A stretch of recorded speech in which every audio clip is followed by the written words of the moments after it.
армысыңдар, қайырлатан. Мына Азияда, Қытайдың оңтүстігінде АСЕАН дейтін саудастық бар. Саудастық деп тұрғаным, бұлар тек сауда негізінде, өзара тығыз сауда негізінде бастарын біріктірген мемлекеттер. Сондықтан да ыңғайымен саудастық деп тұрмын. Сол саудастықта не қызық, мына Европа жақта бастары қосыла алмайтын мемлекеттер өзара бастарын қосып, тату-тәтті өмір сүріп жатыр екен.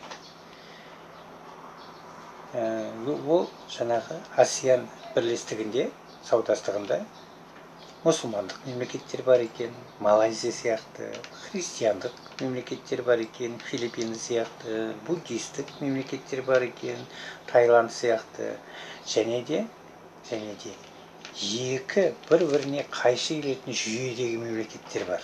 Мысалы, Вьетнам мен Лаос бұл социалистік мемлекеттер.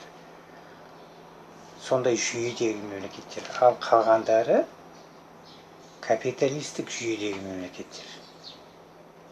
Міне осындай бір саудастықта, бір бірлестікте осындай неше түрлі мемлекеттер жүйесінде де түрлі, діни сенімдерінде де түрлі мемлекеттер өзара тату өмір сүріп жатыр екен.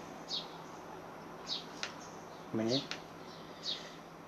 бұл кішкентай ғана үлгі болатындай бір ақпарат. Біле жүріңдер. Аман, сау болайық.